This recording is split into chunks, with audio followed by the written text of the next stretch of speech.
Hello and welcome to the Whisky.com news on 24th of August 2020.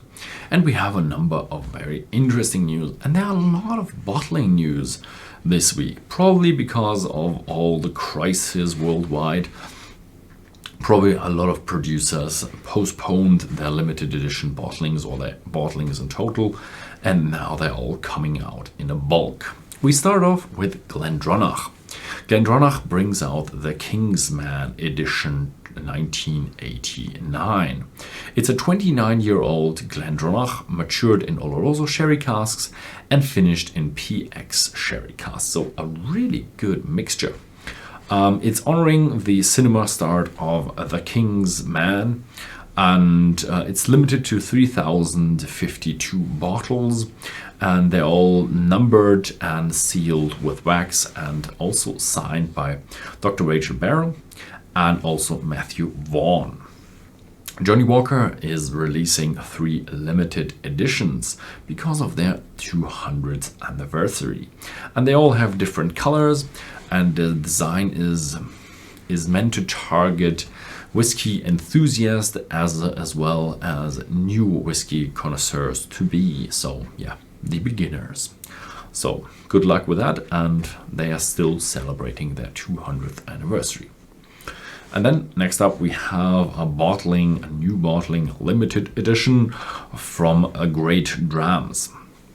It's a 30-year-old Girvan, and it's a single cask. Yeah, it's a very rare whiskey, but it's a single grain whiskey from the lowlands, and it was distilled in 1989 around Christmas, and it's limited to 96 bottles. It's 54.5% ABV, and the price point is around $237 per half-liter bottle. Yeah, the bottles are a bit smaller.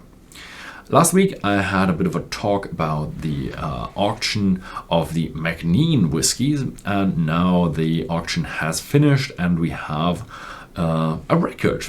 The record for a price point of a new bottle from a new distillery, and the first bottle of the very their first batch sold at $41,000 and 4 pounds, 41,004 pounds. In total, they sold around 92,000 pounds, and the money will go to charity. And I'm reading the charity to you: the Trees for Life, the Drinks Trust, the Ben, that is not me, the Scottish Farmland Trust, and the Modern Community Trust.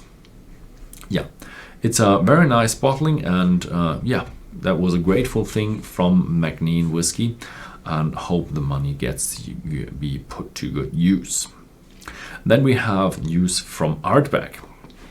I've told you that Mickey Heads is quitting his job, or not quitting, ending his job in pension at the distillery, and we now have someone following him, and that one is Colin Gordon. I have actually met Colin Gordon before in my 2015 too, and he was working for Diageo. He was working for Diageo for 8 years. Amongst that was the Port Ellen maltings and the distillery management of Lagavulin. He was the distillery manager there. He's a very bright young guy, relatively young guy, and he has a lot of knowledge about malt and a lot of knowledge about the maltings at Port Ellen, and he told me all about it. And he's a very kind guy, and what is also really good is he's an islander. He's really into the Isla land life, so he's living the dream as a distillery manager of an Isla distillery. Good luck to him. Next up is the TEELING Pinot Noir cask, also a limited edition bottling, and it starts in October 2020. The whole bottling size is 3,500 bottles with 46% ABV. It was matured for 6 years in bourbon barrels, and after that it was finished for 12 months in Pinot Noir casks. Yeah, and it will be internationally available. Next up, the next limited edition bottling from Jack Daniel's. Jack Daniel's has a bit of a bigger size than of limited edition, so we don't really know the size, but there are enough to go around. And it's the Legacy Edition number 3, so it has a really decorative gift box, and it will be sold at around $25.99 US dollars. Yeah, very nice. Probably I will have that on my cask, maybe, because they don't change the content. Probably not. Next up is another limited edition bottling from Angel's Envy. They're bringing out a Kentucky straight bourbon, and that is actually a mixture between a 4-year-old and a 9-year-old.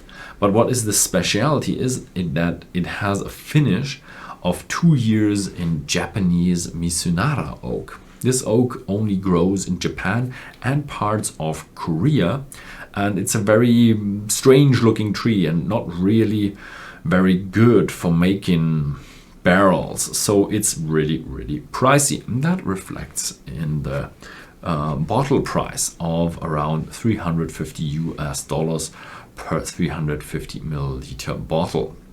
It has 48.9% ABV, and the problem is it's only sold to very limited people. First of all, their own club of members, founders, and then they also sell it to dealers in Louisville and around in Kentucky to probably boost the economy of these guys over there, as they've been hit by the pandemic as well. And the last limited edition comes from Maker's Mark. They're bringing out their 2020 wood finish series. It's priced at about $60 for 750 milliliters and will be in the US available in September. It is focused this year on vanilla and caramel tones, and it has 54.5% ABV. That's it for this week. We will probably see more bottlings and limited edition bottlings over the next weeks and months, because they have been postponed since ever the big crisis has hit the market, and now they will come out with all that stuff in the next time. So thank you very much for watching, and see you next time.